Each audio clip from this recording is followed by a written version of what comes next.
먼저 이러한 아름다운 자리를 마련해 주신 우리 하나님 아버지와 그의 보내신 자 예수 그리스도께 감사드리고 또 우리 반가운 얼굴들을 뵐 수 있어서 정말로 반갑습니다. 오늘 우리가 연구하고자 하는 말씀은 제목은 여자의 남은 자손, 이사야 66장 2절의 말씀입니다. 나 여호와가 말하노라. 나의 손이 이 모든 것을 지어서 다 이루었느니라. 무릇 마음이 가난하고 심령에 통회하며 나의 말을 인하여 떠는 자, 그 사람은 내가 권고하려니와. 우리 하나님의 말씀 앞에서 정말 떠는 시간, 그런 시간을 가질까요? 계시록 12장 17절의 말씀을 보시면 용이 여자에게 분노하여 돌아가서 그 여자의 남은 자손 곧 하나님의 계명을 지키며 예수의 증거를 가진 자들로 더불어 싸우려고 바다 모래 위에 섰더라. 여자가 나오고 여자의 남은 자손이 나와요. 근데 여자의 남은 자손에 정체가 나옵니다. 여자의 남은 자손의 정체가 무엇이죠? 이 말씀에 의하면 하나님의 계명을 지키고 예수의 증거를 가진 자들이 바로 여자의 남은 자손이라는 거예요. 기록되었을 때 말씀으로만 합시다. 여자에 대해서 언급된 그 특별히 교회에 관한 하나님의 약속입니다. 창세기 3장 15절에 내가 너로 여자와 원수가 되게 하고 너의 후손도 여자의 후손과 원수가 되게 하리니 여자의 후손은 네 머리를 상하게 할 것이요 너는 그의 발꿈치를 상하게 할 것이니라. 우리 구세주 예수님께서 여자의 후손으로 이스라엘 백성 가운데 구세주로 오셨지요. 다시 남은 자에 대해서 왕하 19장 31절에 남은 자는 예루살렘에서부터 나올 것이요 피하는 자는 시온산에서부터 나오리니 여호와의 열심히 이 일을 이루리다 하셨나이다. 남은 자가 예루살렘에서 나오고 시온산에서 나온다 그랬어요. 이 말씀을 가지고 많은 목사님들과 성경 연구가들은 어디를 지금 바라보고 있습니까? 오늘날 예루살렘을 바라보고 있어요. 오늘날 예루살렘에 하나님의 성전이 혹시 다시 지어질까 기대를 하고 있습니다. 말씀으로 확인해 보실까요? 이사야 37장 31절로 2절입니다. 유다 족속 중에 피하여 남는 자는 다시 아래로 뿌리를 받고 위로 열매를 맺히리니 이는 남는 자가 예루살렘에서 나오며 피하는 자가 시온에서 나올 것임이라. 만군의 여호와의 열심히 이를 이루시리이다. 역시 남는 자는 어디에서 나온다고요? 예루살렘과 시온에서 나온다 그랬어요. 예루살렘과 시온은 우리에게 참으로 중요한 단어입니다. 그러면은 예루살렘과 시온이 왜 중요한지 이사야 2장 3절의 말씀은 많은 백성이 가며 이르기를 오라 여호와의 산에 오르며 야곱의 하나님의 전에 이르자. 그가 그 도로 우리에게 가르치실 것이라. 우리가 그 길로 행하리라 하리니 이는 율법이 시온에서부터 나올 것이요 여호와의 말씀이 예루살렘부터 나올 것임이니라. 시온과 예루살렘이 중요한 이유를 말씀하시는 거예요.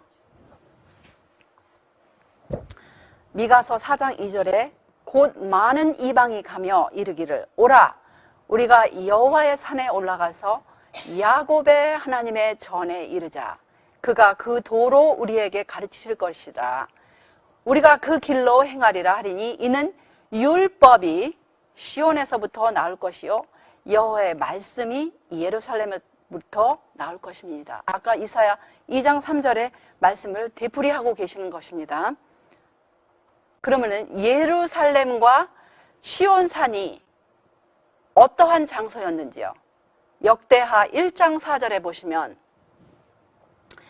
다윗이 전에 예루살렘에서 하나님의 궤를 위하여 장막을 쳤었으므로 그 궤는 다윗이 이미 기럇 여아림에서부터 위하여 예비한 곳으로 메어 올렸고, 광야 모세를 통하여 광야 교회에서 하나님의 성막을 지으라고 명령하신 그 성막을 이스라엘 백성들이 옮길 때마다 옮겨졌습니까? 안 옮겨졌습니까? 어떠한 일정한 장소가 없었어요. 솔로몬을 통하여 그 지으신 솔로몬의 성전 그 이전에는 하나님의 궤는, 하나님의 성막은 옮기는 것이었어요. 그래서 그 다윗이 이 하나님의 궤를 시온산에 임시로 옮긴 그런 말씀입니다. 역대하 5장 2절, 이에 솔로몬이 여호와의 언약궤를 다윗성 곧 시온에서 메어 올리고자 하여 이스라엘 장로들과 모든 지파의 두목 곧 이스라엘 자손의 족장들을 다 예루살렘으로 소집하니, 이제 솔로몬이 그 아버지 다윗이 보관하였던 언약궤를 예루살렘으로 옮기는 그런 말씀입니다. 여기 영감의 말씀에 의하면 초기문집 이런 말씀이 있어요. 다음에 나는 옛날 예루살렘으로 가는 것이 자기들의 의무로 믿는 큰 잘못에 빠져 있는 자들을 주목하였는데, 그들은 주님께서 오시기 전에 그곳에서 할 일이 있다고 생각한다. 그러한 견해는 셋째 천사에 기별하여서 현재 행해지는 주님의 사업으로부터 사람들의 관심과 흥미를 빼앗으려고 고안된 것이다. 나는 또한 옛 예루살렘이 결코 건축되지 않을 것과 사단이 주님의 자녀들의 마음을 이러한 일로 이끌어 추수해야 할 이때에 그들의 모든 관심을 주님의 사업에 기울이지 못하게 하여 그들로 하여금 주님께서 오시는 그날을 위해 필요한 준비를 게을리하도록 그의 최선을 다하고 있는 것을 보았다. 계시 가운데 옛날 예루살렘 성전은 다시는 세워지지 않을 것을 보셨어요. 그런데 오늘날 예루살렘 현대 이스라엘에 하나님의 성전을 지을 계획이 수년 동안 지금 이루어진 거 아시죠? 근데 재림 전에 그것이 결코 지어지지 않을 것을 계시 가운데 보신 거예요. 저도 그래서 아무리 여기저기서 지금 오늘날 이스라엘에 하나님의 성전이 지어진다는 그런 여러 정치 세력과 종교 세력의 그런 발표를 저는 믿지 않습니다. 저는 영감의 말씀을 믿습니다. 결코 지어지지 않을 것입니다. 그러면 여기서 누가 하나님의 나라의 백성인가? 그 백성들은 그분의 뜻을 행하는 모든 사람이다. 그들은 성령 안에서 의와 평강과 희락을 누리고 있다. 그리스도의 나라의 백성들은 하나님의 아들들이며 그분의 거대한 회사의 동력자들이다. 하나님의 택하심을 받은 자들은 그들을 어두운 데서 불러내어 당신의 기이한 빛 가운데로 들어가게 하신 자의 아름다운 덕을 찬송하게 될 선택된 세대, 곧 특별한 백성, 거룩한 나라이다. 그들은 세상의 소금이요 세상의 빛이다. 그들은 산돌, 왕 같은 제사장들이다. 그들은 예수 그리스도와 협동자이다. 이들은 어린 양이 어디로 가시든지 그대로 따라가는 자들이다. 베드로전서 2장 9절입니다. 오직 너희는 택하신 족속이요 왕 같은 제사장들이요 거룩한 나라요 그의 소유된 백성이니 이는 너희를 어두운 데서 불러내어 그의 기이한 빛에 들어가게 하신 자의 아름다운 덕을 선전케 하려 하심이라. 주님께서는 전심으로 당신을 찾는 모든 사람에게 용기를 주신다. 그분께서는 당신의 임재와 은총의 표현으로 성령을 그들에게 주신다. 그러나 자신의 생명을 구원하기 위하여 하나님을 버리는 자들은 그분께 버림을 당할 것이다. 진리를 양보함으로 자신의 생명을 구원코자 노력할 때 그들은 영생을 잃어버릴 것이다. 교회 증언 9권 230쪽이었습니다. 시련의 밤은 거의 지나가고 있다. 사단은 그의 때가 얼마 남지 않은 것을 알기 때문에 그의 능란한 힘을 다하고 있다. 진리를 아는 모든 자들을 만세반석 틈에 숨기시고 하나님의 영광을 보도록 부르시기 위하여 하나님의 징벌이 세상에 내리고 있다. 지금은 진리를 가려둘 때가 아니고 분명히 알려주어야 할 때이다. 있는 그대로의 진리를 말해야 하고 전도지와 소책자로 진리가 가을 낙엽처럼 뿌려져야 한다. 제가 이 푸른색으로 칠해놓은 거를 자세히 보세요. 아까부터 하나님의 백성이 나오죠. 진리를 아는 백성이 나오죠. 그 다음에 남은 교회가 나오고, 남은 교회는 곧 하나님의 계명과 예수의 믿음을 지키는 자들이고 또 하나의 작은 무리라는 것을 보여주기 위해서 제가 이렇게 색을 칠했습니다. 남은 교회는 큰 시련과 고통을 받게 될 것이다. 남은 교회의 앞날은 평안한 날이 아닙니다. 큰 시련과 고통을 받게 될 것이라 그랬어요. 하나님의 계명과 예수의 믿음을 지키는 자들은 용과 그의 군대의 분노를 느끼게 될 것이다. 사단과 세상을 그의 백성으로 헤아리고 배교한 교회들을 지배해왔다. 그러나 그의 패권을 거역하는 하나의 작은 무리가 여기에 있다. 여러분들 그 하나의 작은 무리, 남은 교회, 하나님의 계명과 예수의 믿음을 지키는 그러한 자들 안에 들어가기를 원하십니까?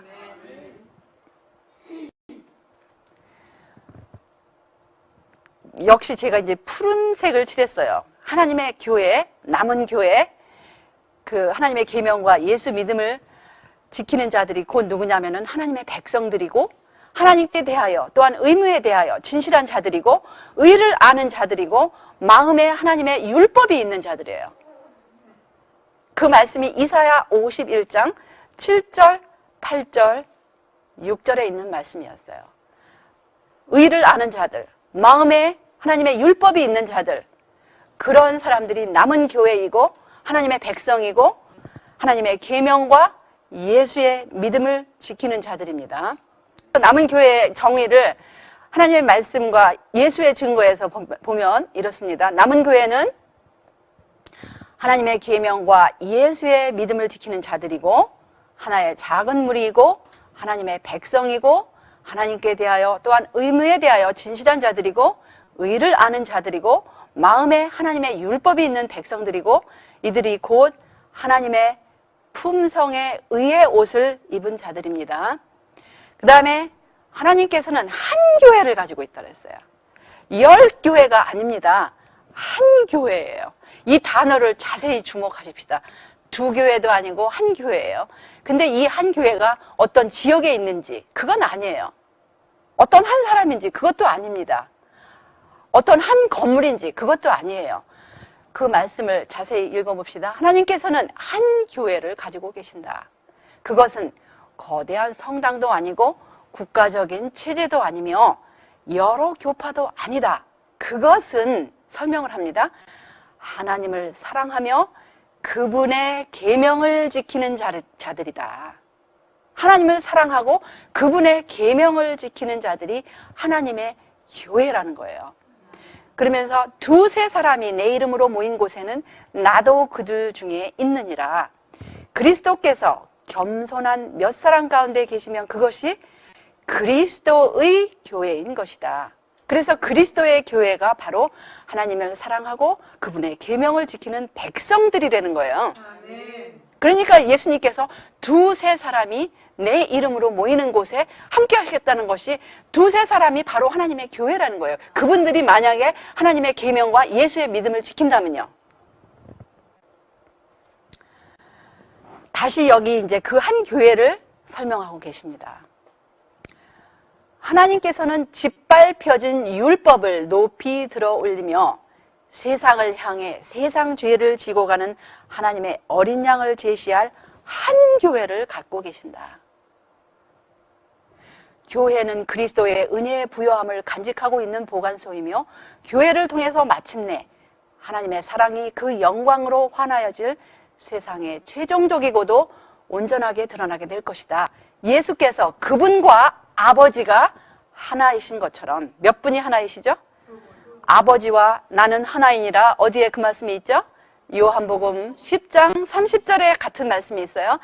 그분의 교회도 하나가 되게 해달라고 간구하신 기도는 마침내 응답을 받게 될 것이다. 하나님의 백성들은 성령의 선물을 풍부하게 받게 될 것이며 그것이 끊임없이 주어지므로 세상에서 그들은 구원을 주시는 하나님의 능력에 대한 증인들이 될 것이다. 현재 파괴된 곳에 서서 울타리를 치고 옛 폐허화된 곳을 수축하는 교회는 세상에 하나밖에 없다. 다시 하나님의 계명을 사랑하고 지키는 사람이 두셋만 있으면 그것이 비록 세상의 외진 곳이나 황야 혹은 성벽으로 둘러쳐진 감옥이라 할지라도 예수님께서 함께 하신다. 하나님의 영광은 성벽을 뚫고 들어가 영광의 하늘을 빗줄기를 가장 어두운 지하 감옥까지 가득 채운다. 그래서 결코 쓰러지지 않을 교회가 과연 무엇일까요? 여기 이 말씀을 저는 너무나 오랫동안 오해를 했어요. 결코 쓰러지지 않을 교회에 이 교회가 제가 몸담고 있는 조직인 줄 알았어요. 근데 여러분들, 조직과 교회와 교회 이름과 같은 것입니까? 틀린 것입니까? 지금 우리 조금 전에 우리 교회에 대해서 하나님의 말씀으로 풀어봤어요. 교회는 하나님의 계명과 예수 믿음을 지키는 하나님의 백성들이라 그랬어요. 근데 교회 조직은 그 교회의 가르침이나 운영을 제대로 체계적으로 하기 위한 하나의 조직이에요. 조직은 교회하고 교회는 백성이고 조직은 또 틀린 거예요. 체제인 것입니다. 그 다음에 교회 이름은 또 무엇입니까? 교회 이름은 예를 들어 가지고 우리 여러분들과 저에게 주어진 이름과 같이 하나의 조직체에다가 이름을 붙여놓은 것이 교회의 이름이에요. 그래서 장로교, 감리교, 침례교, 성결교, 순복음 이 모든 것이 하나의 이름이에요. 근데 여기서 하나님께서 말씀하신 한 교회는 이러한 교회입니다. 교회가 마치 쓰러질 것처럼 보이나 교회는 결코 쓰러지지 않을 것이다. 교회는 시온에서 죄인들을 추려내고 보배로운 알곡에서 축정이를 가려낼 때까지 남아있게 될 것이다. 이것은 실로 두려운 시련이지만 이 일은 반드시 겪어야만 할 것이다. 어린 양의 피와 증언의 말씀으로 승리한 자들 외에는 아무도 충성되고 참된 자로 발견되지 못할 것이며 죄의 흠과 점이 없고 입에 거짓말이 없는 자로 판명되지 못할 것이다. 우리는 자칭 스스로 의롭다는 정신을 버려야 하며 그리스도의 의를 옷 입어야 할 것이다. 진리를 순종함으로 저의 영혼을 순결케 한 남은 무리들은 시련의 과정을 통해서 힘을 합칠 것이며 배도에 둘러싸인 가운데서도 신성의 아름다움을 나타내 볼 것이다.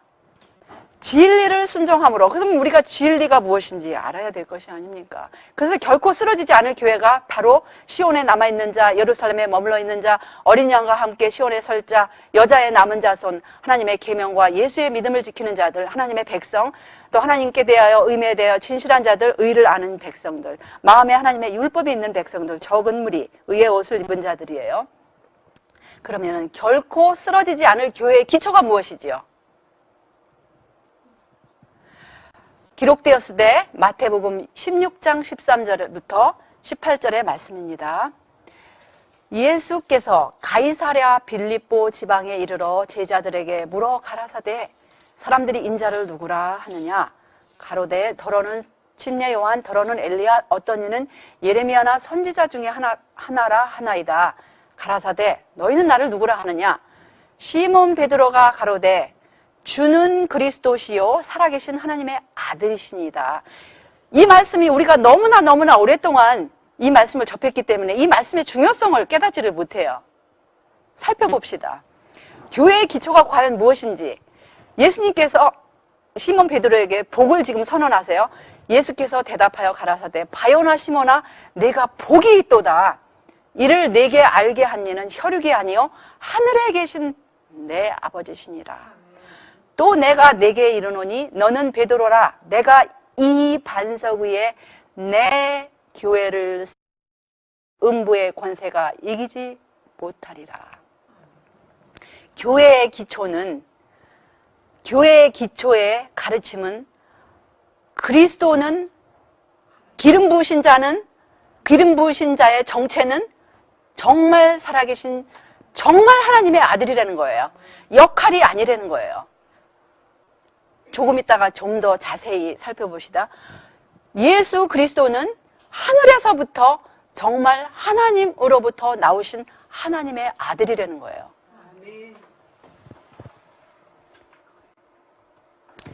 신앙의 기초가 바로 무엇인지, 베드로가 고백한 진리는 신앙의 기초이다. 그것은 그리스도께서 친히 영생이라 선언하신 진리인 것이다. 신앙의 기초입니다. 바로 베드로가 고백한 마태복음 16장 16절이 모든 기독교라고 자기 자신을 일컫는 사람이 가져야 할 신앙의 기초입니다. 정말 하나님이 살아계신 하나님의 아들이 예수 그리스도라는 거예요. 사람들이 나는 옛날부터 하나님의 아들로 믿었는데 정말일까요? 살펴봅시다. 교회의 믿음의 기초가 무엇인지, 베드로가 교회의 믿음의 기초가 되는 진리를 나타냈으므로 예수께서는 전체 신도들의 대표자로서 그를 높이셨다. 내가 천국 열쇠를 내게 주리니 내가 땅에서 무엇이든지 매면 하늘에서도 매일 것이요 내가 땅에서 무엇이든지 풀면 하늘에서도 풀리리라고 예수께서 말씀하셨다. 그런데 정말 예수님께서 살아계신 하나님의 아들이라고 믿었던 초대교회가 어떻게 했어요? 이미 사도 시절부터 배도하는 일이 있었어요. 누가 아무렇게 하여도 너희가 미혹하지 말라. 먼저 배도하는 일이 있고 저 불법의 사람 곧 멸망의 아들이 나타나기 전에는 이르지 아니하리니 저는 대적하는 자라 범사에 일컫는 하나님이나 숭배함을 받는 자 위에 뛰어나 자존하여 하나님 성전에 앉아 자기를 보여 하나님이라 하느니라. 불법의 비밀이 이미 활동하였으나 지금 막는 자가 있어 그 중에서 옮길 때까지 하리라. 불법의 비밀의 활동을 우리가 한번 살펴봅시다.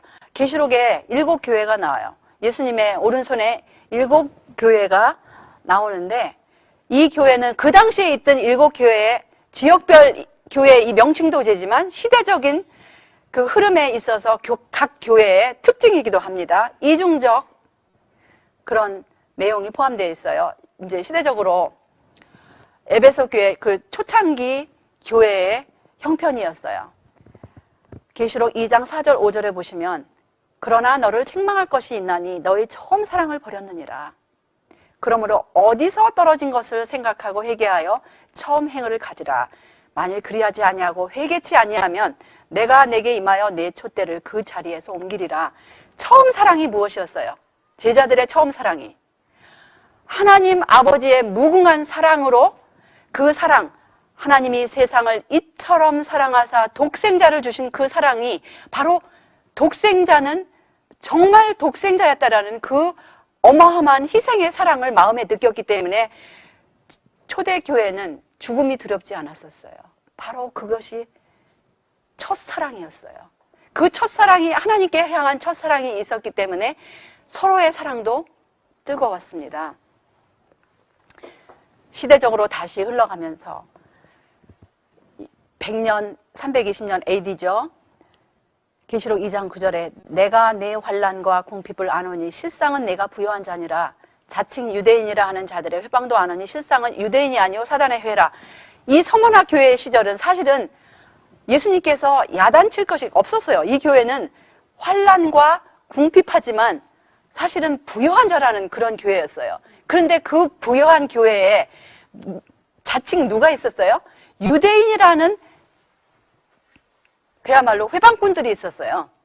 그 유대인이라고 자칭하고 자칭 하나님의 백성이라고 하는 그런 사람들이 있었는데 사실은 예수님 보시기에는 사단의 회라고 하는 거예요. 그 다음에 버가모 교회 시절로 가시면 여기서부터는 적극적으로 타락하는 세대죠. 이교 로마를 통해서 하나님의 말씀을 믿노라 하는 그 거대한 종교 정치 세력을 통하여 하나님의 순수한 교회가 타락하는 과정입니다. 계시록 2장 13절, 14절에 보시면 네가 어디 사는 것을 내가 아노니 거기는 사단의 위가 있는 데라. 네가 내 이름을 굳게 잡아서 내 충성된 증인 안디바가 너희 가운데 곧 사단에 거하는 곳에서 죽임을 당할 때에도 나를 믿는 믿음을 저버리지 아니하였도다. 그러나 내게 두어 가지 책망할 것이 있나니 거기 내게 발람의 교훈을 지키는 자들이 있도다. 발람이 발락을 가르쳐 이스라엘 앞에 올무를 놓아 우상의 제물을 먹게 하였고 또 행음하게 하였느니라. 이와 같이 내게도 니골라당의 교훈을 지키는 자들이 있도다. 사실은 이 발람의 교훈, 니골라당의 교훈은요, 하나님을 믿노라 하고 사랑하노라 하면서 하나님의 계명을 무시하는 자들 보고 하는 말씀이에요.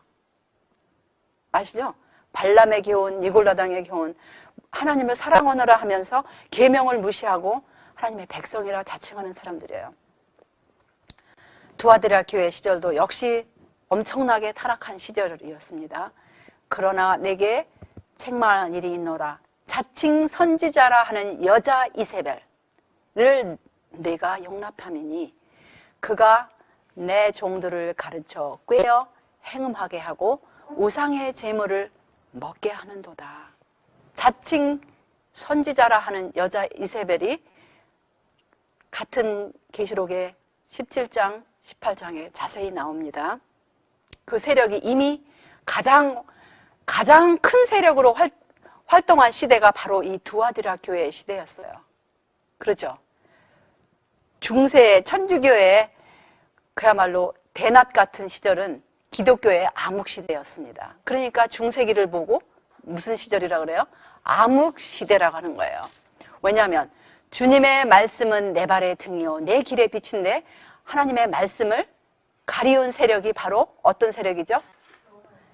바로 천주교의 세대를 통해서 하나님의 말씀을 가렸어요. 또 사대교회 시절 역시 내가 내 행위를 아노니 내가 살았다 하는 이름은 가졌으나 죽은 자로다 했어요.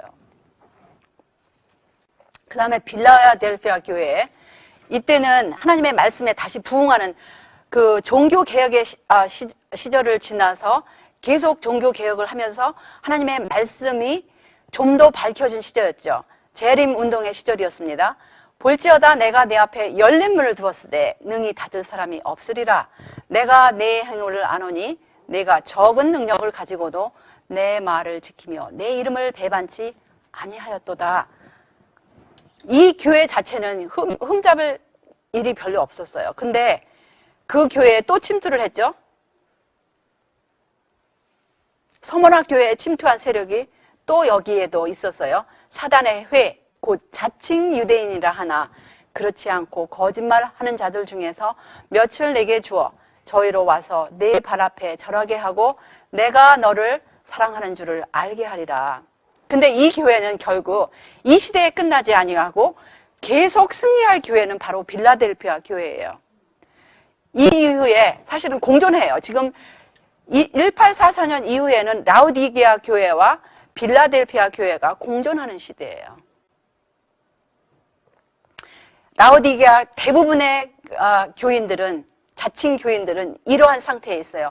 내가 내 행위를 아노니 내가 차지도 아니하고 덥지도 아니하도다.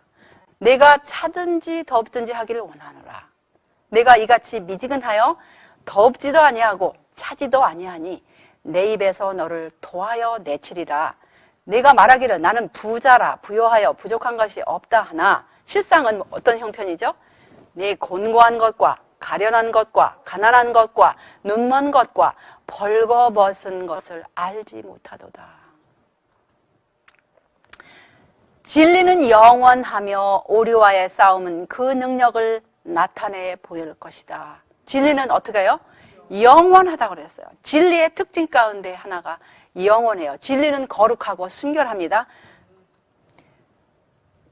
기록되었으되 진리를 알지니 진리가 너희를 자유케 하리라. 그러면 진리가 무엇인지 기록되었으되 시편 31편 5절에 내가 나의 영을 주의 손에 부탁하나이다. 진리의 하나님 여호와여 나를 구속하셨나이다. 하나님은 진리라는 거예요. 여호와 하나님은 진리라는 거예요. 근데 그 여호와 하나님의 신분이 누구신지 로마서 15장 6절에 보시면 한 마음과 한 입으로 하나님 곧 우리 주 예수 그리스도의 아버지께 영광을 돌리게 하려 하노라. 하나님 하면 누구시라고요? 예수 그리스도의 아버지께서 하나님이시라는 거예요. 그렇다고 해서 예수님이 신성을 가지지 않았다는 게 아니에요. 분명히 예수님께서 뭐라 하셨어요? 아버지와 나는 하나라 하셨어요. 예수님도 아버지와 같이 한 신성을 가지시고 똑같은 이름을 여호와라는 명칭을 아버지가 김씨면 아들도 뭐예요? 김씨예요. 아버지가 여호와시면 아들도 여호와시예요. 그래서 예수님은 아버지와 나가 하나라 그랬지 세 분이 하나라고 안 했어요. 기록되어 말씀으로만 합시다. 그 다음에 진리가 또 누구신지 요한복음 14장 6절에 예수께서 가라사대 내가 곧 길이요 진리요 생명이니 나로 말미암지 않고는 아버지께로 올 자가 없느니라. 예수님이 진리라는 거예요. 첫 번째는 하나님 아버지께서 진리이시고 두 번째는 예수님이 진리세요. 세 번째 성령은 진리예요.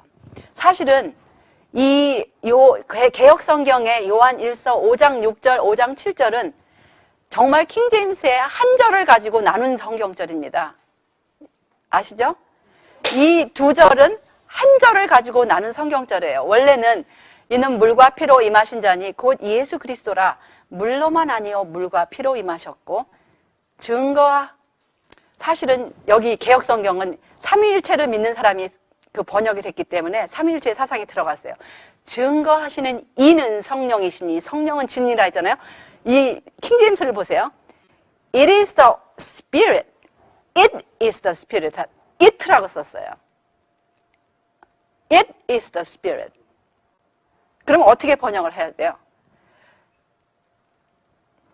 It is the Spirit that bears witness because the Spirit is truth. 그러면 영은 진리니라. 근데 여기 이제 스피릿이 대문자로 섞였기 때문에 성령은 진리니 증거하는 이는 성령이니 성령은 진리니라. 직역을 하실 것 같으면 그러죠? 네 번째 또 진리가 무엇입니까?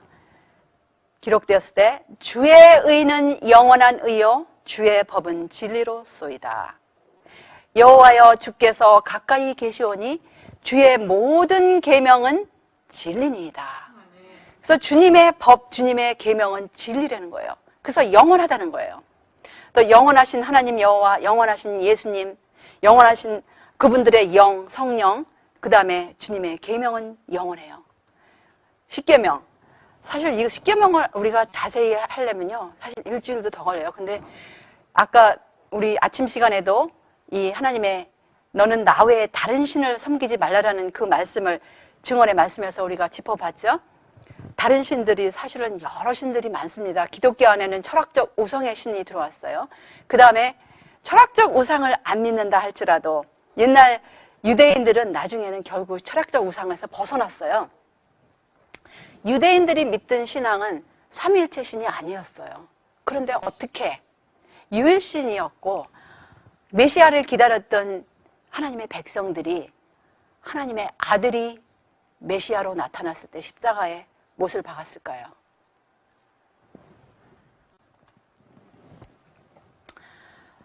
히브리서 8장 10절에 보시면 주께서 가라사대 그날 후에 내가 이스라엘 집으로 세울 언약이 이것이니 내 법을 저의 생각에 두고 저의 마음에 이것을 기록하리라. 나는 저희에게 하나님이 되고 저희는 내게 백성이 되리라.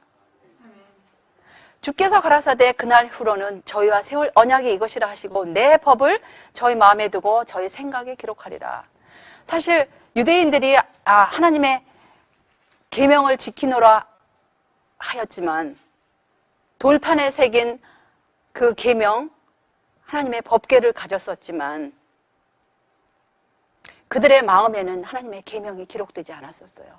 정말 그 유일하신 참 하나님께서 독생자를 주시리라는 그 제사 제도의 참 의미를 깨닫지 못했었어요.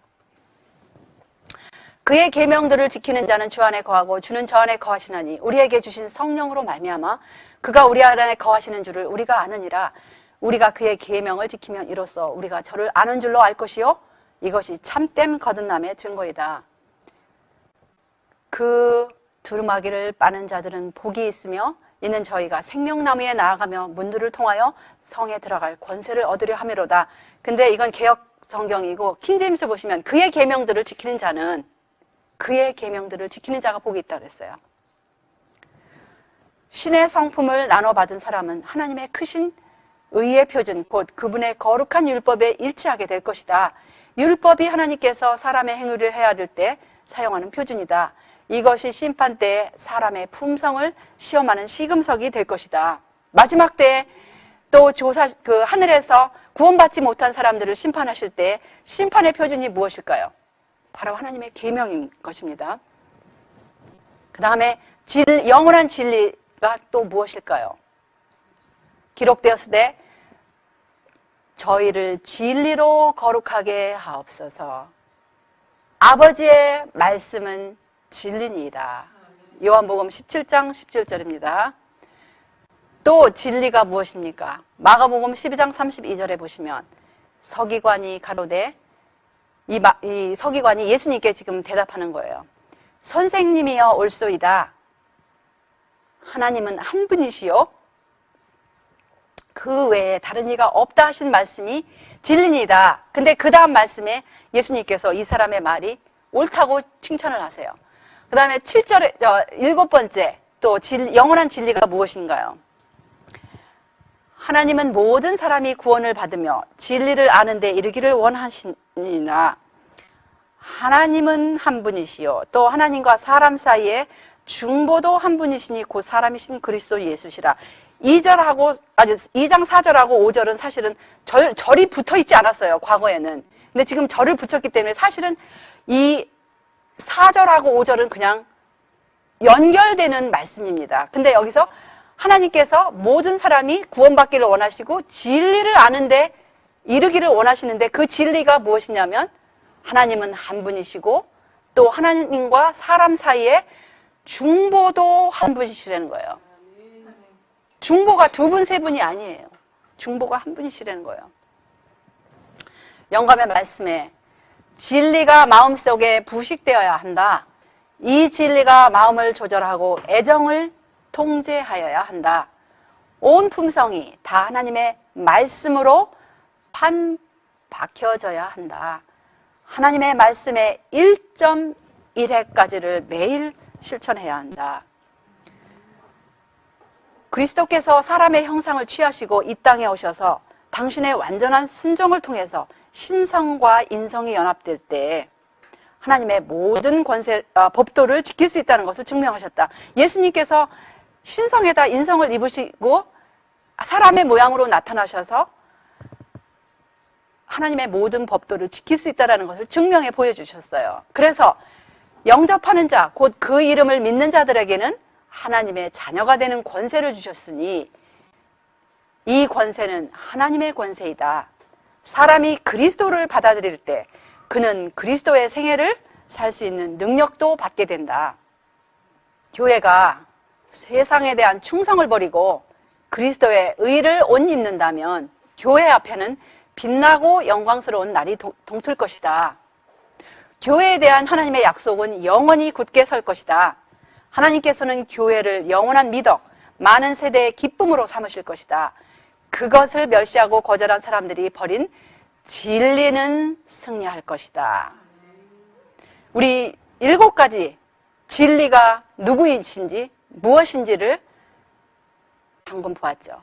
그 진리가 승리한다는 거예요. 기록되었을 때 말씀이 승리한다는 거예요. 근데 여기 보시면 하나님의 법궤를 지게 될 어떤 백성이 있다. 더 이상 법궤를 지지 않으려고 하는 이들은 우리 중에서 나가게 될 것이다. 그러나 이들이 진리를 방해하기 위하여 장벽을 만들 수는 없다. 왜냐하면 그것은 끝날까지 앞을 향해서 그리고 위를 향해서 전진할 것이기 때문이다. 과거에 하나님께서는 인물들을 일으키셨고 여전히 그분께서는 당신의 명령을 수행하기 위해 준비되어 기다리고 있는 때에 맞는 인물이 있다. 그러면 하나님께서 이 Seventh Day Adventist Church를 어떻게 인도하셨는지 한번 역사를 보실까요? 믿음과 교리의 일치가 어떻게 일치가 되었는지. SDA는 1844년 이후에 창설된 교회입니다. 1844년 재림운동 대실망이 있었어요. 예수님께서 1844년 10월 22일 날 오신다고 날짜를 정해놨는데 그날 오시지 않았어요. 그날은 어떤 날이었죠? 그날은 재림의 날이었습니까? 아니면 어떤 날이었어요? 성소에서 지성소로 들어가는 조사 심판의 시작의 날이었어요. 그 날을 하나님께서 그냥 슬그머니 내버려 두실 수가 없기 때문에 하나님께서 이걸 손으로 가리셨어요. 가리셨기 때문에 그 사건을 잘못 이해했던 거예요. 조사 심판이 시작되는 사건, 성소에서 지성소로 옮기신 그 사건을 재림의 사건으로 오해를 했어요. 하나님께서 허락하셨죠. 왜냐하면 사람들이 성경을 연구하도록 인도하신 거예요. 그 이후에, 혼란의 이후에 내 남편은 조셉 베이스, 스티븐 피어스, 하이람 에슨, 그의 명면하고 고상하고 진실된 이들로 더불어 1844년이 지난 후에 마치 감추인 보물을 찾는 것처럼 진리를 찾았다. 우리는 영혼의 부담을 진 채 함께 모여 우리가 믿음과 교리에 있어서 하나가 될 수 있기를 기도하곤 했다. 우리는 그리스도께서 나뉘지 않는다는 것을 알았기 때문에 한 번에 한 가지 요점씩 연구 주제로 삼았다. 경외심을 가지고 성경책을 펼쳤다. 우리가 성경책을 펼칠 때 그동안 자기가 연구하였던 것이 다 아는 것처럼 그냥 펼 것입니까? 아니면 하나님의 존재에 그 거룩한 임재에 들어가는 그런 마음의 자세로 펴니까? 우리 서두에 나눈 말씀, 하나님께서 권고하시는 자가 누구라고 하셨죠? 하나님의 말씀 앞에 떠는 자를 권고하신다고 그랬어요. 바로 그러한 자세로 이들이 하나님의 말씀을 연구했습니다. 진리를 더욱더 잘 이해할 수 있는 자세를 갖추기 위해 우리는 자주 금식했다. 오늘 우리가 금식하는 것처럼요. 열렬한 기도 후에 이해되지 않는 요점을 놓고 토의했으며 각자 자기 견해를 터놓고 이야기했다. 그 후에 우리는 다시 무릎을 꿇고 기도했다. 하나님께서 우리로 하여금 의견이 일치되도록 해주시사 그리스도와 아버지께서 하나이신 것처럼 우리도 하나 되게 해주시기를 하늘을 향해 열렬하게 간구하고 수많은 눈물을 흘렸다. 우리는 이렇게 많은 시간을 보냈다. 때때로 우리는 우리 시대를 위한 진리를 연구하기 위해 온 밤을 새우며 성경을 진지하게 연구하였다. 가끔 하나님의 영이 내게 임하여 하나님께서 지정하신 방법을 통해 어려운 부분들이 명백히 밝혀졌다. 그리하여 우리는 완전한 조화가 있게 되었다. 우리 모두는 한 마음 한 뜻이 되었다. 그래서 그 진리가 아버지와 아들과 성령에 관해서 그때 다 밝혀졌어요. 아버지와 아들과 성령이 성경에 기록되었을 대로 다 밝혀진 시대가 바로 1844년에서 1854년 10년의 사이를 두고 믿음과 교리에 일치한 시대였어요. 하나님의 교회가 예수님께서 베드로를 통해서 주는 그리스도시요 살아계신 하나님의 아들이라는 그 고백이 있은 그리스도의 교회가 시대적으로 점점 변천하면서 7교회, 그 다음에 이 하나님의 교회는 주로 시대적으로 눈에 보이는 조직체나 거대한 건물 안에 있었습니까? 아니면은 하나님의 보이지 않는 백성들이었습니까? 건물 안에 있었어요? 아니면은 보이지 않는 백성들이었어요? 그래서 1844년에서 1854년에는 진리를 밝혀진 진리를 하나님께로부터 부여받은 이름 없는 교회의 명칭이 아직 받지 않은 하나님의 계명과 예수의 믿음을 부여받은 하나님의 남은 자손이 바톤을 다시 연결받게 되었어요. 그게 바로 연구하던 시절이었어요. 근데 하나님의 백성들이 점점 연구하는 무리가 모이니까 외부에서 당신들 교회 이름이 무엇입니까? 질문이 왔을 때 어떻게 대답을 해야 돼요? 답이 없으니까 하나님께서 이름을 주셨어요. 그러니까 Seventh Day Adventist라는 이름은 하나님께서 주신 명칭입니다. 그 다음에 그 백성들이 점점 커지고 세계적으로 분포가 되니까 조직이 필요하지 않습니까? 1863년에 조직이 세워졌어요. 그래서 SDA 교회가 사실은 번창하고 해외 선교도 아주 많이 나간 그런 교회였는데 1915년에 이 교회 안에서 크게 활동하던 성경 그야말로 계시를 많이 받고 하나님의 메신저 기별자가 돌아가신 해가 1915년이었어요. 그 이후에 하나님의 백성들이 다시 애굽을 향해 가는 시절이 바로 1915년부터 31년 사이에 엄청나게 또 타락하는 시절이었습니다. 1931년부터 다시 삼위일체 교리를 받아들이는 시절이 됐어요. 아직 교리로다가 못 박지는 않았지만 이렇게 1915년부터 서서히 우리가 다시 삼위일체를 믿겠노라고 하면서, 왜냐하면 2단 중에 2단, 3단 중에 4단이라고 일컫는 교회는 그 당시에 SDA하고 여호와의 증인들이었어요. 기독교에서 가장 주축으로 중요하게 여기는 가르침이 바로 삼위일체 교리하고 일요일 교리하고 영원불멸입니다. 근데 물론 여호와의 증인 교회는 그 교회는 삼위일체는 틀렸다고 믿지만 하나님께서 사용하실 수 없는 교회였어요. 하나님의 아들을 누구로 믿어요? 하나님의 아들, 신성을 가지신 분으로 믿는 게 아니고 하나의 피조물로, 하나의 그냥 예언자, 선사, 그 교사, 이렇게 뭐 훌륭하신 분, 선지자로 믿었어요. 그래서 그 교회를 하나님의 남은 교회로 할 수 없었어요. 근데 이 참 사람이 그런 것 같아요. 하나님께 칭찬을 받고자 원하는 게 아니고 왕따 당하면 아이들이 어떻게 됩니까? 왕따 당할 때 부모와의 관계가 돈독한 아이는 왕따를 당한다 할지라도 외로움을 느끼지 않고 두려움을 느끼지 않아요. 근데 왕따를 당할 때 부모와의 관계가 안 좋고 교사와의 관계가 좋지 않은 아이는 나중에 어떻게 돼요? 친구들을 두려워하고 친구들의 압력에 의해서 같이 합세를 하든지 아니면 나중에 괴로워서 자살을 해버려요. 완전히 이 아이가 길을 쓰지 못해요. 그게 왕따의 특징이에요. 근데 그 당시에 이 옛날 이스라엘 백성들이 자꾸 그 고대 이스라엘 백성들이 이방 신들을 섬기고 이방과 같이 되고자 하였던 그 풍습들, 그 마음 상태들이 이 SDA 안에도 똑같이 존재하고 있었어요. 교회의 주축이 되었던 모든 그런 그 선구자들이 다 돌아가신 다음에는 열등의식을 느끼는 거예요. 그러니까 왕따를 시키니까 기독교 단체 내에서 너희들 2단, 3단, 그러니까 두려운 그런 의식이 느껴가지고 그때부터 서서히 삼일체 교리로 다시 돌아가기 시작하는 거예요. 진리를 버리기 시작하는 거예요.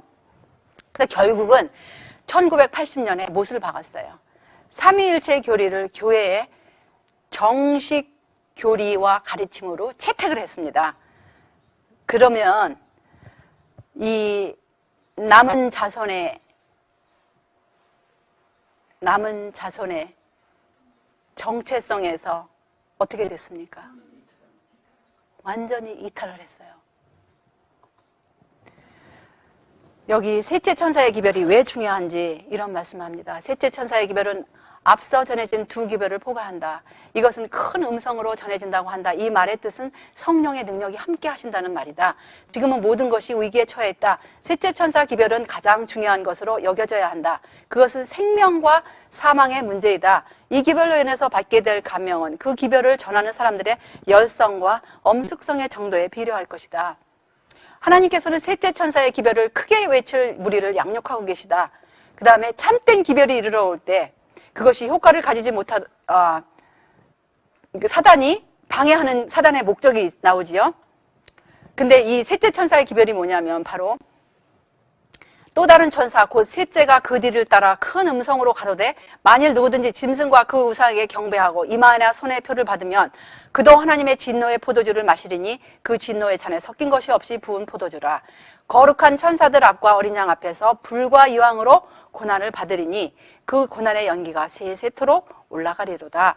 짐승과 그의 우상에게 경배하고 그 이름의 표를 받는 자는 누구든지 밤낮 쉼을 얻지 못하리라 하더라.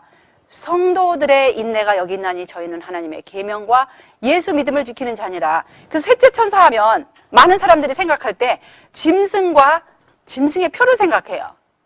근데 셋째 천사의 기별 가운데서 짐승과 짐승의 표도 중요하지만 셋째 천사의 강조할 점이 무엇입니까? 바로 하나님의 계명과 예수의 믿음입니다. 여기 보시면 나는 하나님께서 명목상의 재림 신도들과 타락한 교회들 가운데 당신의 선실한 자녀들을 가지고 계신 것을 보았다. 재앙이 내리기 전에 교역자들과 백성들이 이러한 교회들로부터 부르심을 받고 나와서 기쁨으로 진리를 받아들일 것이다. 사단은 그것을 알고 있다. 그러므로 셋째 천사의 기별이 크게 전파되기 전에 그는 이러한 종교 단체들 중에 능력을 베풀어 진리를 거절한 자들이 그 하나님께서 그들과 함께 한다고 생각하도록 만든다. 그런 신실한 자들을 속여 하나님께서는 아직도 그 교회들을 위하여 역사하고 계심을 믿도록 유인하고자 한다. 그러나 빛이 비추일 때 모든 신실한 자들은 타락한 교회들을 떠나 남은 무리와 함께 설 것이다. 떠나서 교회들을 떠나서 남은 무리와 함께 설 것이다. 그래서 여기 보시면 이 계시 가운데 보신 그런 계시인데요. 하나님께서는 각 종교 단체에 하나님의 백성들이 있다라는 거예요. 여기 이 말씀을 보면은 각 종교 단체에 하나님의 백성들이 있는데 명목상의 재림 신도들이 뭐냐면 저는 맨 처음에 이 말씀을 제가 30년 전에 SDA 안에 들어왔을 때 이 말씀을 보고는 이 SDA라는 교회가 언젠가는 세상처럼 너무 타락을 해서 상당히 세상적으로 되기 때문에 이렇게 말씀하시나 보다 그랬는데 이 진리에 대해서 자세히 공부하고 교회 역사를 공부하고 나서 또 교회 역사를 공부하고 나서 왜 명목상의 재림 교회라고 했는지 이해를 하게 됐어요. 지금 SDA는 옛날의 SDA 교회가 아닙니다. 이름만 SDA이지 지금 SDA는 과거의 SDA가 가졌던 진리, 영원한 진리를 갖고 있지 않아요. 과거에 밤새도록 금식하며 하나님께서 밝혀주신 그 진리, 영원한 하나님 여호와, 예수님, 성령, 유일하신 중보자, 하나님의 계명, 이 모든 것에서 다 떠났어요. 중보자도 이제 한 분이 아니래잖아요. 지금 다 떠났어요. 근데 그래서 이 계시 참 보세요. 이분이 정말 기별자였고 계시자였는 거라 이게 1851년에 보신 계시예요. 근데 지금 이루어지고 있지 않습니까? 명목상의 재림 교회가 되어버렸어요. 이 영어로 보시면 이것이 재림 신도들이 아니고 church라 그랬어요. adventist라 그랬어요. 명목상의 재림 교회라 그랬어요. 그 교회 안에 또 타락한 교회들 가운데 하나님의 백성들이 계시는데 이 성실한 백성들이 재앙이 내리기 전에 이 재앙은 무슨 재앙이냐 하면은 계시록 16장에 7재앙을 두고 말씀하시는 거예요. 계시록 16장의 7재앙은 이미 은혜의 시기를 하나님께서 주셨는데 은혜의 시기 동안에 하나님의 은혜를 거절하고 하나님의 성령을 무시해서 사단이 완전히 사로잡고 사단의 일을 하는 시기입니다. 그거를 허락하는 시기가 무서운 7재앙의 시기예요. 근데 그 시기 전에 하나님께서 큰 외침으로 이러한 종교 단체들, 하나님의 계명과 예수 믿음을 가르치지 아니하고 하나님의 계명을 무시하고 아버지 하나님과 예수님과 중보자를 무시하는 이러한 가르침을 가진 단체들 가운데서 나오라는 거예요. 그래서 이 신실한 자들은 그러한 각 종교 단체들 가운데서 나와서 남은 무리와 함께 선다는 거예요. 근데 아까 우리가 전에 공부한 남은 무리는 바로 누구입니까? 하나님의 계명과 예수 믿음을 지키는 하나님의 백성들이라 그랬어요. 백성들이 지금 세계적으로 이 운동이 옛날 재림 운동처럼 여기만 있는 게 아닙니다. 지금 온 세계적으로 하나님의 계명과 예수 믿음을 지킨 자들이 지금 각 나라마다 다 퍼져 있어요. 각 나라마다 퍼져 있어서 오늘 이 거룩한 안식일에 어떤 곳에서는 한 분이 예배 드리는 곳도 있어요. 어떤 곳에서는 2분, 어떤 곳에서는 3분, 어떤 곳에서는 50명 이렇게 예배 드리는 곳이 있어요. 여기는 지금 거대한 성당의 숫자를 볼 것 같으면 아주 작은 무리예요. 근데 하나님의 백성들은 큰 숫자였습니까? 아니면 극소수였습니까? 맞습니다. 여기 아까 그 메신저가 쓴 언어는 바로 정확한 언어는 이거예요. 여기 보시면은 nominal Adventist 해가지고 명목상의 재림교회, 그 다음에 the fallen churches 해가지고 타락한 교회, 그 다음에 여기서 will be called out 이런 교회들부터 나와서 from these churches 모든 타락한 교회들부터 나오고 these religious bodies, 그 다음에 churches, 그 다음에 fallen churches, 그 다음에 remnant가 남은 교회, 남은 무리들이죠. 그래서 이 말씀이 계시록 18장 1절로 5절의 말씀에서 나오고 있어요. 이 일 후에 다른 천사가 하늘에서 내려오는 것을 보니 큰 권세를 가졌는데 그의 영광으로 땅이 환하여지더라.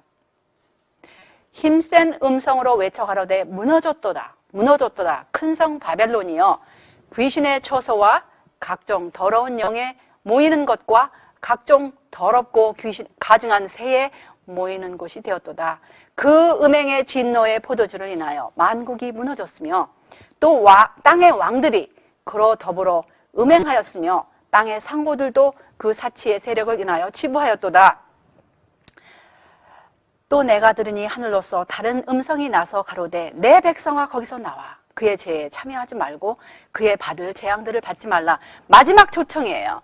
근데 이 마지막 초청은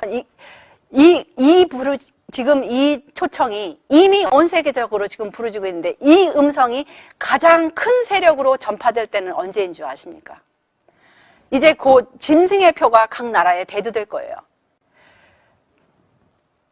하나님의 계명 대신에 하나님의 계명 가운데 안식일을 기억하여 거룩히 지키라는 계명 대신에 지금 각 세계적으로 일요일 날 다 쉬잖아요. 이제 내일이면은 우리 한국에도 가게마다 쉬는 가게가 많이 있어요. 근데 어떤 나라는 이미 법적으로 큰 백화점이나 이런 것들을 일요일 날 열지 못하게 법을 내렸어요. 우리 한국에도 얼마 전부터 법을 내렸죠. 어떠한 가게들 열지 말라. 근데 그것이 이제 좀 더 큰 세력으로 일요일에는 모든 가게들을 다 닫고 쉬어라라는 법이 내려요. 그 다음에 그것에 동조하기 위해서 어떤 수단이 있을 거예요. 그러면은 그 법에 동조하지 않으면 매매할 수 없는 그러한 강제령이 내립니다.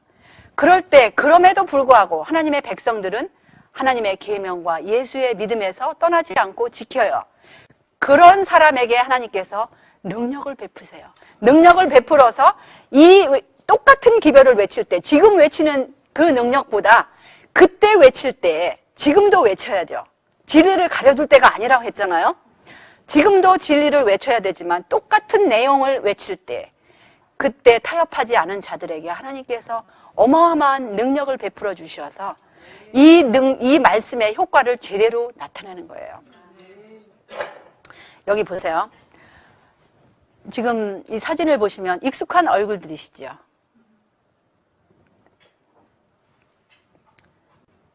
종전의 교황들이에요.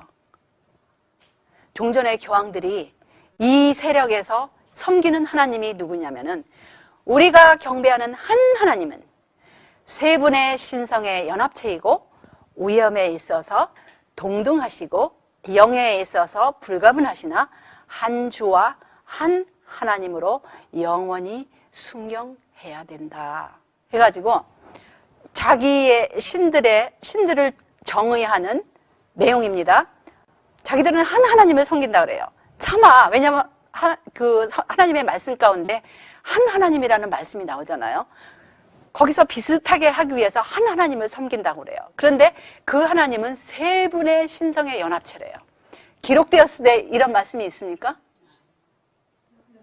기록되었을 때 성경에 기록되었을 때 세 분의 신성의 연합체가 있다고 합니까? 없지요.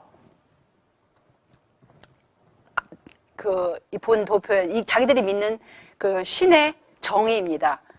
아버지는 아들도 아니고 아들은 성령도 아니고 성령은 아버지도 아니고 또 아버지도 하나님이고 성령도 하나님이고 아들도 하나님이고. 근데 그 똑같은 가르침이 SDA 안에 이렇게 들어왔어요. 이게 SDA 신학자들이 쓴 책입니다. 표지에 이러한 그 그림이 나와요. 삼위일체 표지가 나옵니다.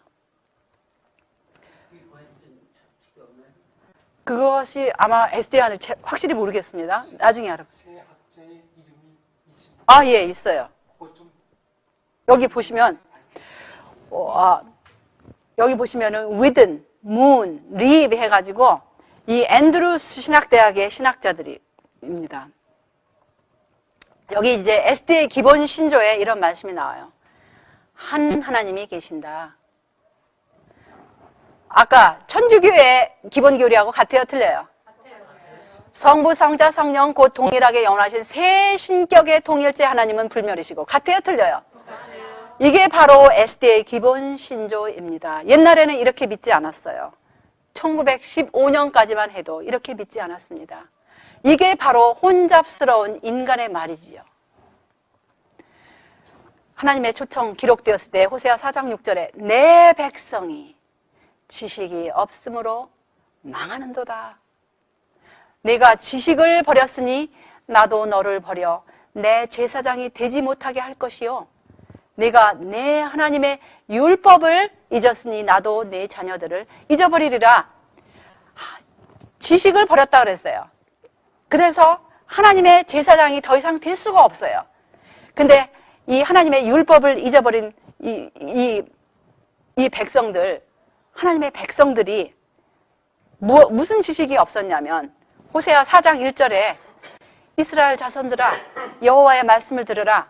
여호와께서 이 땅 거민과 쟁변하시나니 이 땅에는 진실도 없고 인애도 없고 또 무엇도 없어요? 하나님을 아는 지식도 없고.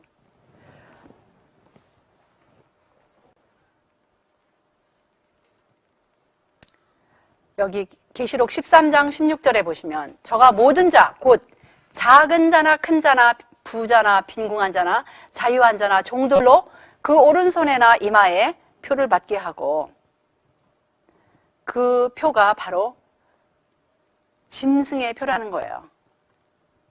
근데 마지막 초청은 계시록 14장 7절에 무슨 초청이 있으시죠? 그가 큰 음성으로 가로되 하나님을 두려워하며 그에게 영광을 돌리라. 이는 그의 심판하실 시간이 이르렀음이니 하늘과 땅과 바다와 물들의 근원을 만드신 이를 경배하라 하더라. 우리가 크게 외쳐야 할 내용이 나와요. 여기 보시면 큰 음성이라 그랬어요. 이 내용을 작은 소리로 하지 말고 이 내용을 좀 더 크게 외치라는 거예요. 큰 음성으로 외칠 내용이 바로 하나님을 두려워하고 그에게 영광을 돌리고 심판하실 시간이 이르렀으니 하늘과 땅과 바다와 물들의 근원을 만드신 이를 경배하라는 내용이에요. 그러면 하늘과 땅과 물들의 근원을 만드신 이를 가리키는 날이 어느 날이지요?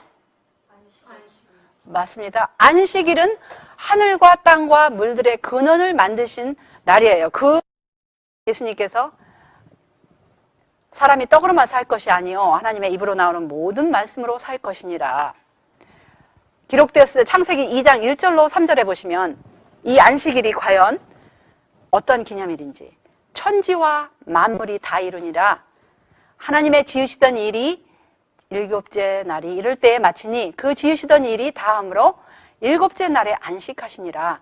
하나님이 일곱째 날을 복주사 거룩하게 하셨으니 이는 하나님이 그 창조하시며 만드시던 모든 일을 마치시고 이 날에 안식하셨습니다라.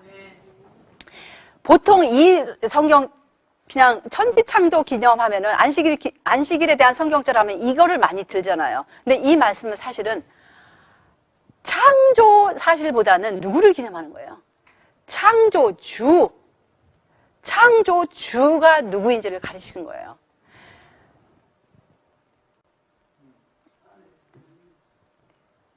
그동안에 안 들어보신 말씀이죠? 천지창조 기념이 아니고 천지창조주 기념입니다. 안식일이 왜 중요한지를 사람들이 몰라요.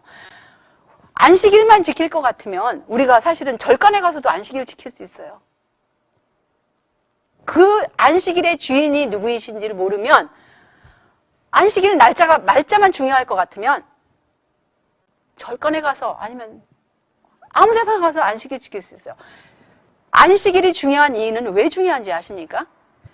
안식일의 주인, 창조의 주인을 가리키는 날이기 때문에 안식일이 중요한 거예요. 그래서 보시면 여기 다시 이 하나님, 그 안식일 계명하고 이 창세기 2장 1절로 3절하고 출애굽기 20장 안식일 계명하고 계시록 14장 7절에 이 큰 음성으로 외쳐야 할 계명이 다시 일치가 되잖아요. 그래서 이 창조주 하나님은 누구이신지 기록되었을 때 히브리서 1장 1절, 옛적에 선지자들로 여러 부분과 여러 모양으로 우리 조상들에게 말씀하신 하나님이, 그 하나님이 나오세요. 하나님의 신분이 나와요. 이 하나님이 이 모든 날 마지막에 아들로 우리에게 말씀하셨으니 이 아들을 만유의 후사로 세우시고 또 저로 말미암아 모든 세계를 지으셨느니라. 그래서 창조의 1차적으로 주인공이 되신 분은 누구세요? 이 말씀에 의하면 하나님 아버지세요. 그 다음에 누구를 통하여 지으셨습니까? 아들을 통하여. 그래서 창조에 관련되신 분은 하나님 아버지께서 아들을 통하여. 그 유대인이 믿던 하나님의 신분이 기록되었을 때 예수님께서 이렇게 말씀하셨습니다. 예수께서 대답하시되 내게 영광을 돌리면 내 영광이 아무것도 아니오니와 내게 영광을 돌리시는 이는 내 아버지시니 곧 너희가 너희 하나님이라 칭하는 그이시니라. 예수님께 영광을 돌리시는 분들이 두 분이 아니었어요. 한 분이었어요. 바로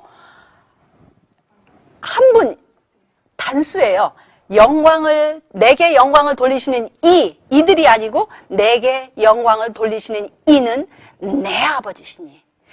그 내 아버지라는 분 누구냐면 그 당시에 유대인들 너희 하나님이라 칭하는 그 한 분이세요. 우리가 성경 말씀을 읽을 때 빨리 읽으면 단어들이 안 보여요. 천천히 읽어야 돼요. 그 한 단어 한 단어들을 숙고하면서 밝혀지지 않으면 다른 성경절을 놓고 자세히 살펴봐야 돼요. 분명히 이 말씀은 예수님께 영광을 돌리시는 분은 두 분이 아닙니다. 한 분입니다. 바로 그분의 아버지께서, 그분의 아버지 곧 유대인의 하나님께서 예수님께 영광을 돌리셨어요. 그래서 옛날 유대인들이 믿던 하나님, 또 사도들이 믿던 하나님, 여호와 하나님의 신분은 누구시냐면 주 예수 그리스도의 아버지 되시는 분이 바로 하나님이세요. 로마서 15장 6절에 한 마음과 한 입으로 하나님 곧 우리 주 예수 그리스도의 아버지께 영광을 돌리게 하려 하노라. 찬송하리로다. 하나님 곧 우리 주 예수 그리스도의 아버지께서 그리스도 안에서 하늘에 속한 모든 신령한 복으로 우리에게 복 주시되. 그래서 신약에서 말씀하시는 그냥 일반적으로 하나님 하면 1차적으로는 누구세요? 하나님 아버지세요. 여호와 하나님 아버지세요.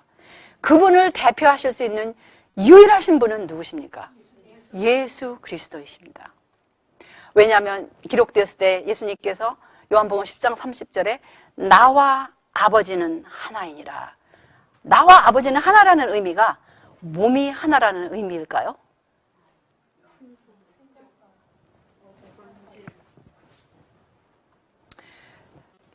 영감의 말씀은 이렇게 말씀하세요. 우주의 통치자는 당신의 은혜로우신 사업을 홀로 행하지 않으셨다.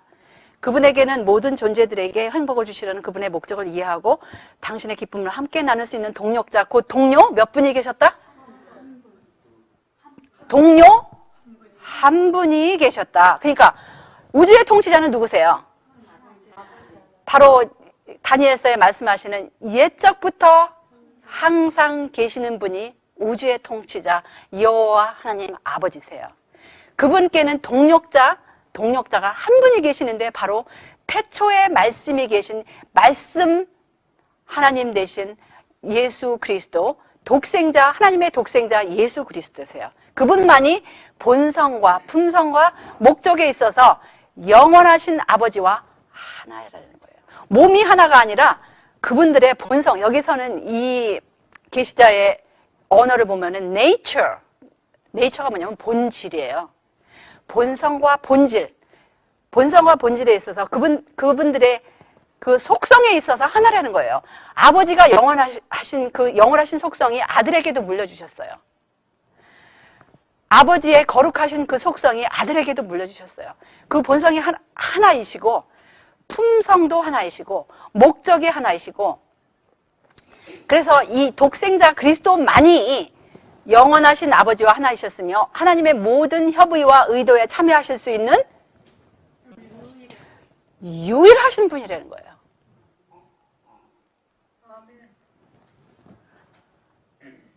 다시 한번 이 안식일 계명이 왜 중요한지, 안식일을 기억하여 거룩히 지키라. 엿새 동안은 힘써 내 모든 일을 행할 것이나 제치는 너희 하나님 여호와의 안식일인즉 너나 내 아들이나 내 딸이나 내 남정이나 여정이나 육축이나 내 문 안에 요하는 객이라도 아무 일도 하지 말라. 이는 엿새 동안에 나 여호와가 하늘과 땅과 바다와 그 가운데 모든 것을 만들고 제7일에 쉬었음이라. 그러므로 나 여호와가 안식일을 복되게 하여 그날을 거룩하게 하였느니라. 아까 히브리서 1장 1절 2절에 보시면 하나님 아버지께서 누구를 통하여 창조하셨다고요? 아들을 통하여. 그래서 아버지의 이름을 물려받으신 똑같은 독생자 아들에게도 여호와라는 이름이 가지셨는데 그분을 통하여 이 모든 것을 만드셨다고 했어요. 그러면은 그리스도께서 진실로 하나님의 독생자이심을 믿는 것이 중요합니까? 요한일서 4장 15절에 보시면 누구든지 예수를 하나님의 아들이라 시인하면 하나님이 저 안에 거하시고 저도 하나님 안에 거하시느니라. 또 아들이라는 사실이 왜 중요하십니까? 영원한 복음의 내용이 무엇입니까? 함축하면 하나님이 세상을 이처럼 사랑하사 독생자를 주셨다는 거예요. 독생자를 주셨어요. 근데 그 독생자의 신분이 엉터리 교리로 인해서 정말 독생자가 아니고 하늘에서는 아들이 아니고 똑같은 세 분의 하나님 중에 하나님이 여기에 아들로 이 땅에서는 역할로 내려왔다는 거예요. 그러면은 이 영원한 복음의 내용이 어떻게 됐습니까? 변질이 됐잖아요. 다른 복음이 됐어요. 다른 예수가 되고 다른 영이 됐어요.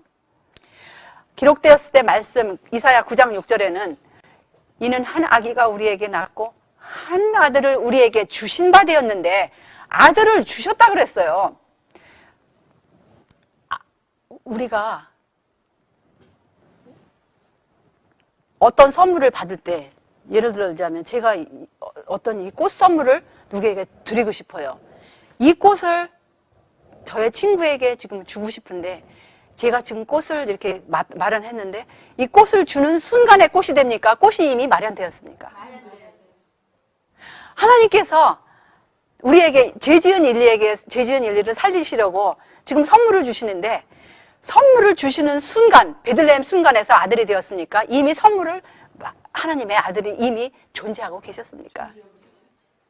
이미 한 아들이 계셨어요. 근데 그 아들을 우리에게 주셨어요. 하나님의 아들이 독생자이심을, 그리스도께서 독생자이심을 믿는 사실이 왜 중요하냐면 요한복음 3장 36절에는 아들을 믿는 자는 영생이 있다 그랬어요. 아들을 정말 아들로 믿는 자에게는 영생이 있어요. 그 다음에 아들을 순종치 아니하는 자는 영생을 보지 못하고 도리어 하나님의 진노가 그 위에 머물러 있느니라. 여기 보시면은 우리가 그 하나님의 보좌가 나오죠. 근데 그 보좌에는 하나님, 저 수정같이 맑은 생명수의 강을 내게 보이니 하나님과 및 어린 양의 보좌로부터 나서 보좌에 앉으신 분도 하나님과 어린 양 두 분이 앉아 계세요. 보좌는 경배를 받는 곳이에요. 보좌는 통치하는 곳이에요. 보좌는 권위의 상징이에요. 그 보좌에 앉으신 두 분의 존재가 계십니다. 하나님과 그분의 어린 양 두 분만 계세요. 계시록 22장 1절에 이렇게 나오니까 어떤 목사님들은 뭐라고 하시냐, 두 분만 보여도 세 분으로 보셔야 합니다.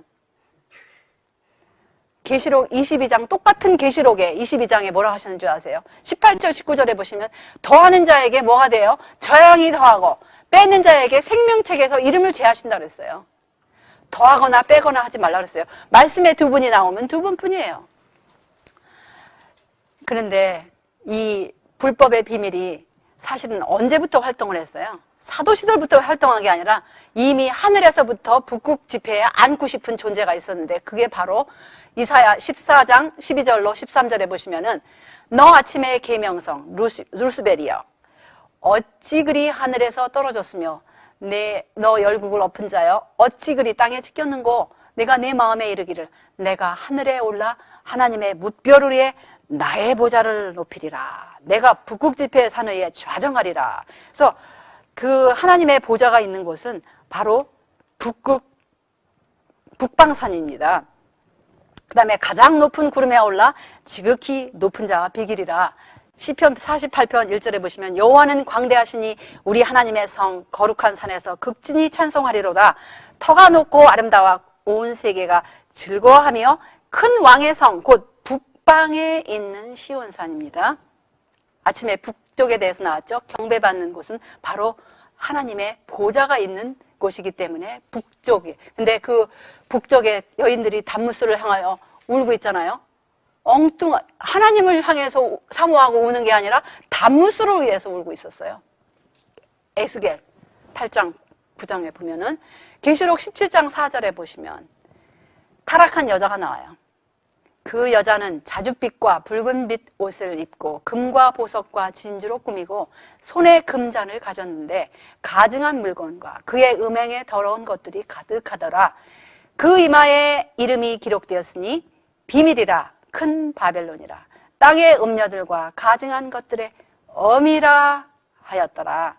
어미가 있으면 왜 어미라는 명칭이 있습니까? 여자들이 있는데 지나가는 어떤 아가씨 보고 어미라고 하면 그 아가씨가 기분이 좋겠어요? 나쁘겠어요? 아직 결혼도 하지 않고 남편도 없고 자녀도 없는 여자한테 아가씨가 시장에 갔는데 갑자기 주인이 어머니 하면은 그 아가씨가 기분이 좋겠어요? 안 좋겠어요? 어미라는 거는 무엇이 있다라는 거예요? 맞습니다. 자녀들이 있다라는 거예요. 근데 여기서 특별히 이 땅의 음녀들이 나와요. 땅의 음녀들과 가증한 것들의 음녀는 이 음녀의 어미의 딸들이 음녀입니다. 이 타락한 이 어미는 이 무서운 정치 종교 체제입니다. 하나의 종교 체제만이 아니에요. 정치 종교 체제로서 온 세계의 정치가들이 두려워하는 세력이 어떤 세력이죠? 바로 천주교 교황권이에요. 교황이 한 나라를 방문할 때 대통령들이 비행장까지 나가서 알현을 합니다. 가장 높은 정치 세력과 종교 세력이 바로 이 땅에서 타락한 그 종교 세력 가운데 이 천주교 큰 성 바벨론이에요. 근데 그들의 이마에 바로 아까 그 계시록에 봤죠? 신비라고 적혀 있었잖아요. 신비. 그 신비가 왜 신비라고 한 줄 아세요? 신비스러운 삼일체. 자기들이 예를 들어가지고 여기 솔직히 목사님들도 앉아 계시지만 삼일체 한번 설명해 주십시오. 그러면 결론이 뭐라고 그러냐면 이리 빌고 저리 빌고 저리 빙빙빙 돌다가 이거는 신비스러운 것이니까 그냥 믿음으로 받아들이십시오. 그게 바로 신비스러운 삼일체 교리입니다. 그래서 그 이마라는 건 뭐예요? 사상이 담겨져 있는 곳이에요. 활동하는 곳이에요. 그 이마에 그 신비가 적혀 있어요. 여기 영감의 말씀해 보시면 하나님께서 당신의 영을 인간들에게 주실 때 그들은 일할 것이다. 그들은 주님의 말씀을 선포할 것이다. 그들은 나팔처럼 그 소리를 높이 날릴 것이다. 여기 다시 교회에 관한 말씀이에요. 역시 기록되었을 때 좁은 문으로 들어가기를 힘쓰라. 내가 너희에게 이르노니 들어가기를 구하여도 못하는 자가 많으리라. 오늘날 현실이 아닙니까? 어떤 사람들은 들어가기를 구해요. 말씀을 연구하려고 하는데 못하는 자가 많아요. 왜 못하죠? 친구들이 아니면 지도자 목사님들이 그건 아니라고 그래요. 그러면 누구를 들어요? 말씀 기록되었을 때 말씀을 듣는 게 아니고 친구나 또 자기가 선택한 그 종교 지도자들의 말을 들어요. 그런데 기록되었을 때 영감의 말씀은 불과 소수의 위대한 사람들만이 마지막 엄숙한 사업에 참여할 것이다. 거룩한 여인과 그 자손들로 상징된 하나님의 백성들은 극소수라고 한다. 마지막 때에 남은 자손이 여전히 있을 것인데 이 사람들에 대해서 요한은 말하기를 저희가 하나님의 계명을 지키며 예수 그리스도의 증거를 가진 자라고 하였다. 그래서 그 이사야서 다시 시온에 남아있는 자, 예루살렘에 머물러 있는 자, 곧 예루살렘에 있어 생존한 자 중 농명된 모든 사람은 거룩하다 칭함을 받으리라. 그래서 예루살렘은 어떤 성읍이에요? 진리의 성읍이에요. 스가랴 8장 3절. 진리의 성읍. 그곳으로 만국에서 하나님의 백성을 인도해 하다가 예루살렘 가운데 거하게 하신다고 하셨어요.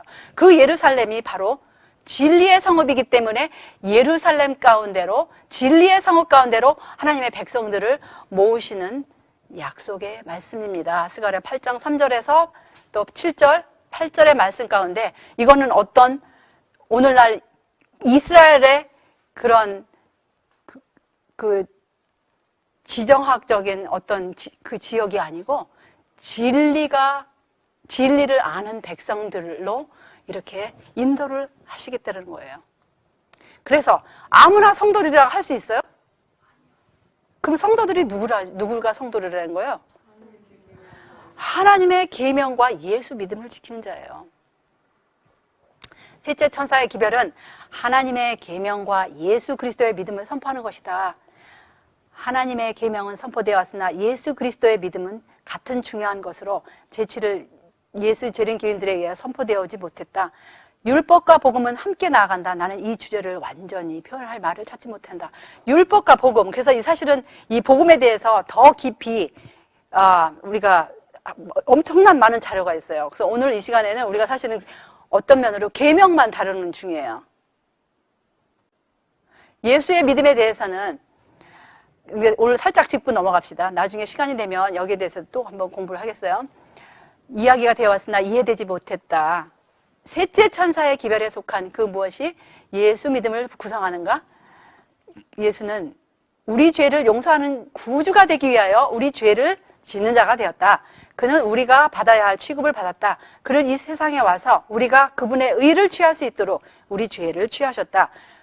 우리를 충분히 완전히 전체적으로 구원할 수 있는 그리스도의 능력에 대한 믿음이 예수의 믿음이다. 예수의 믿음은 두 가지 측면이에요. 예수님 자신의 믿음이고 또 우리를 온전히 구원하실 수 있는 능력이 있다는 것을 우리가 그분에 대해서 믿는 믿음도 예수의 믿음이에요. 계시록 12장 11절에 승리의 비결이 나옵니다. 여러 형제가 어린 양의 피와 자기의 증거하는 말을 인하여 저를 이기었으니 그들은 죽기까지 자기 생명을 아끼지 아니하였도다.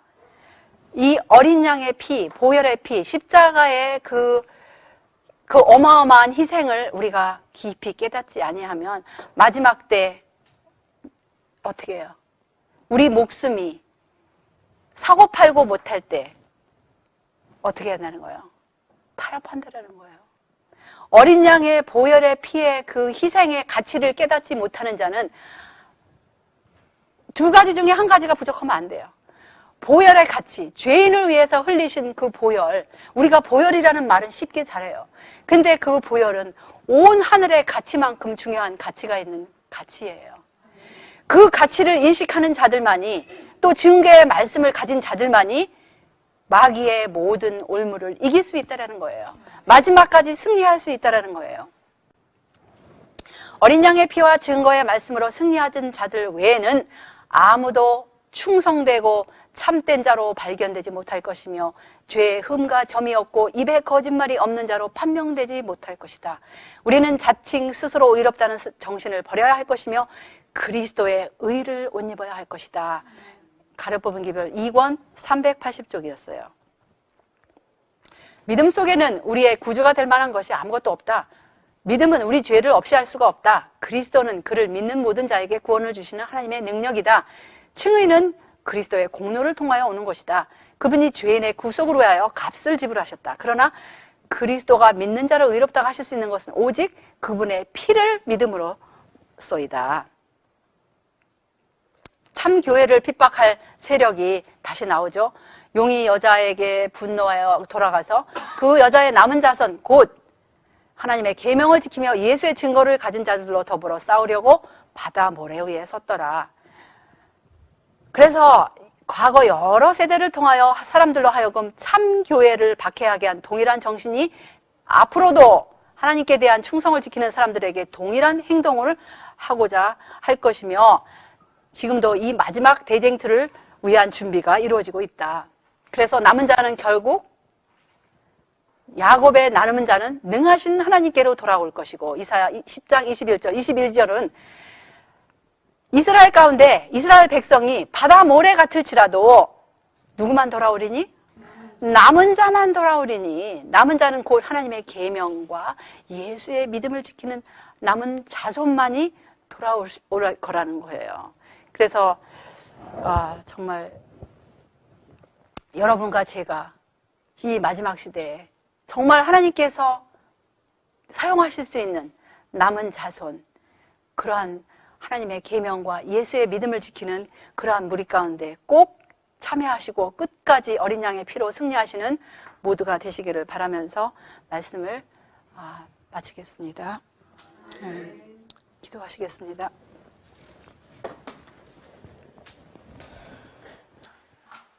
하늘에 계신 우리들의 아버지께서 복 주시고 거룩하게 하신 이 안식일에 우리들 예수님의 이름으로 이렇게 모이고 또 아버지께서 주신 이 모든 말씀을 다시금 검토할 수 있도록 인도하신 크신 은혜에 진심으로 감사와 찬양을 올리옵나이다. 정말 용이 분노하여 하나님의 남은 자손 곧 하나님의 계명과 예수 믿음을 지키는 자들로 더불어 싸우려고 바다 모래 위에 선 이때에 우리가 어린 양의 보혈의 피를 의지하여 정말 하나님의 증거의 말씀을 가지고 끝까지 승리하는 우리 모두가 될 수 있도록 또 흩어져 있는 주님의 진실한 자들을 도와주시옵기를 예수님의 귀하신 성을 의지하여 간절히 기도드리옵나이다.